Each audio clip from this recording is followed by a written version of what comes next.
Assalamualaikum warahmatullahi wabarakatuh. Sampurasun kasadayana. Tepangkeun wastapun Neng Pia Fatmawati Pamilonti MA Nusantara Kecamatan Majalaya Kabupaten Bandung.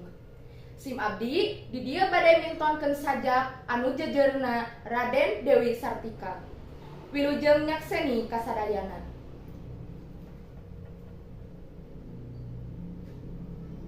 Raden Dewi Sartika ku Neng Pia Fatmawati.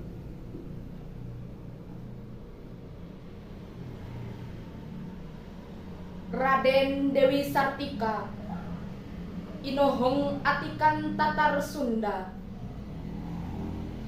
pikeun seler bangsa jeung istri Sunda.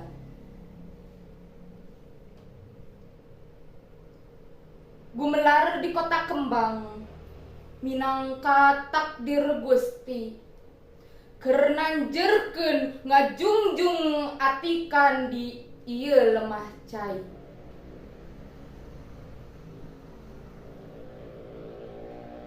Nalika lemah cai poe ku atikan rejeng pangaweruh,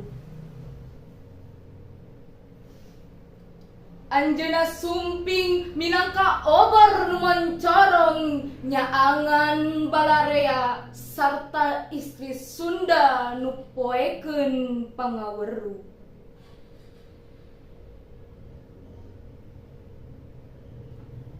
Tegedag bajuang pikeun kamajuan atikan bangsa,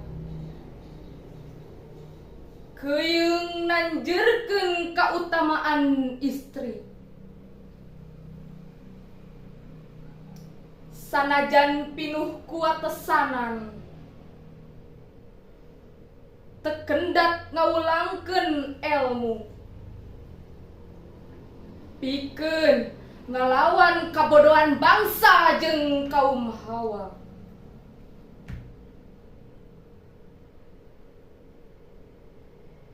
Raden Dewi Sartika,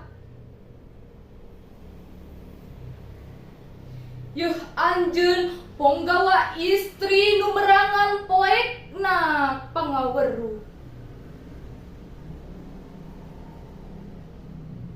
Estu ngagedur lirseuna nu teu parem ngaduruk ringrang ku pangarti.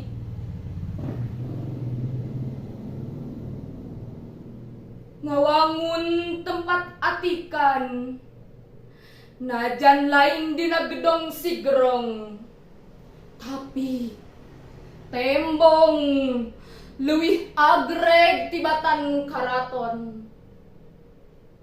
Sabab ngawangun kerajaan atikan, utamana keur para istri di lemah cai Sunda.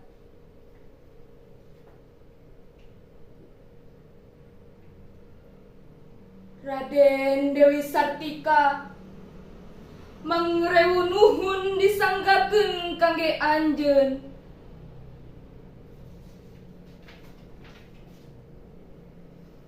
Sabab jasa anjeun manjang nepi ka generasi saterusna, ngawangun seler bangsa sangkan guna keur nagara.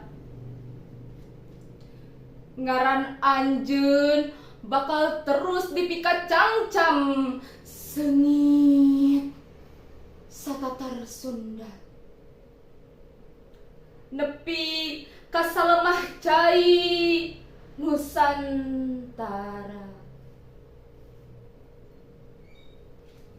Hatur nuhun. Wassalamualaikum warahmatullahi wabarakatuh.